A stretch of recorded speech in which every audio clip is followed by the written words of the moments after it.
আসসালামু আলাইকুম। আশা করি যে যেখানে আছেন সবাই ভালো আছেন। আল্লাহর রহমতে এবং আপনাদের দোয়ায় আমরাও ভালো আছি। নতুন আরেকটা ব্লগ নিয়ে আপনাদের মাঝে হাজির হলাম। আজকে হচ্ছে এই যে এখানে দেখেন কি সুন্দর একটা দৃশ্য। বক দুইটা হচ্ছে বসে আছে, আর ওই যে উপরে পাখি দুইটা হচ্ছে উড়ে যাচ্ছে। কি সুন্দর ওদের শান্তিময় জীবন। এই মানুষের জীবন থেকে ওদের জীবন যে কত শান্তি উড়ায় একমাত্র ভালো জানে।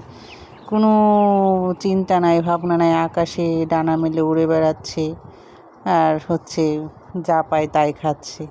আর আমাদের মানুষ যে কত কষ্ট করতে হয়, সারা দিন কষ্ট করতে হয়, তারপরেও কোনো শান্তি নাই আমাদের জীবনে। এখন হচ্ছে মুমতাহিনার জন্য একটু সেমাই রান্না করে নিচ্ছি। এখন মুমতাহিনাকে হচ্ছে সেমাই খাওয়াবো সকালে। এইখানে হচ্ছে যে গরুর দুধ জ্বালিয়ে তারপরে হচ্ছে সেমাইটা রান্না করে নিলাম। মুমতাহিনার খাওয়ানো শেষে আবার তার বাবা এসেছে।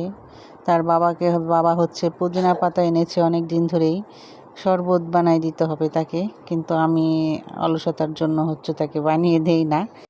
ভাবলাম যে আজকে হচ্ছে যে বানাই দেই একটু শরবত। এই যে চলে আসলাম সব কিছু গুছিয়ে নিয়ে। এখন হচ্ছে আমি পুদিনা পাতার ওইটা হচ্ছে রস করে এই ব্লেন্ডার করে নিয়েছি। এখন সব কিছু এর মধ্যে দিয়ে দিব এক এক করে। এখানে হচ্ছে আমি গুড় দিব, গুড় দিয়ে বানাবো, চিনি দেবো না, আখের গুড় দিব। আর হচ্ছে বিট লবণ, তারপরে হচ্ছে আপনার গোলমরিচ আর লেবুর রস দিব। এগুলো দিয়ে হচ্ছে গুলিয়ে তারপরে তাকে দেব খাওয়ার জন্য। সে অনেক মজা করেই খায়, কিন্তু আমার এই ঘ্রাণটা হচ্ছে ভালো লাগে না, একদমই ভালো লাগে না, কেমন যেন লাগে। শুধু ব্রানির মধ্যে দিলে একটু ফ্লেভারটা অন্যরকম আসে, ওইটার টেস্টটা আবার ভালো লাগে। কিন্তু যে সালাদ বলেন, শরবত বলেন, এইগুলা খাইতে পারি, ঠিক পারি না এমন না, খাইতে পারি, কিন্তু ওইভাবে তৃপ্তি সহকারে খাওয়াটা হয় না। হ্যাঁ, এটা খেলে অনেক উপকার, শরীরের অনেক উপকার হয়। এটা হজমের জন্য অনেক কার্যকরী একটা পাতাটা। অনেকেই সালাদের সঙ্গে খায়, অনেকভাবেই খাওয়া যায়। এখন হচ্ছে গরমের সিজন তো, এখন এগুলো দুপুরে খাইলে শরীরটাও চাঙ্গা হয়ে যায়। আর জামগুলো হচ্ছে আনছিল কয়েকদিন ধরে, 2-3 দিন আগে আনছিল, আমি আবার নর্মালি রেখে দিয়েছিলাম। আজকে কিছুটা বের করে নিলাম, 1 কেজি জাম আনছিল ওই দিন, বের করে নিলাম, এখন খাবো। ধুয়ে নিছি,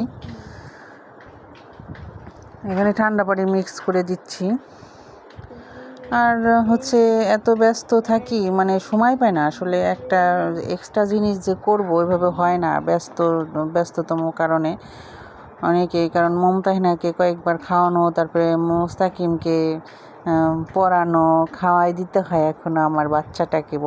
বড়টা হচ্ছে আমার গেদা বাচ্চা, বড়টা হচ্ছে একদমই গেদা। ওর বাবা ওর নাম দিছে হলো গেদা, ও আসলেই গেদা হয়ে আছে, বুঝছেন দর্শক বন্ধুরা। ওর যে খাবার যদি আমি হাত দিয়ে খাওয়াই দেই তাহলে খায়, নাইলে ও খায় না। আর ও হচ্ছে মুমতাহিনার সঙ্গে দুষ্টুমি করে বেড়ায় শুধু। মুমতাহিনাকে কেন বেশি ভালোবাসি, ওকে ভালোবাসি না, এই করে, এই বলে। এই জন্য হচ্ছে ব্যস্ততম জীবন শুরু হয়েছে আমার।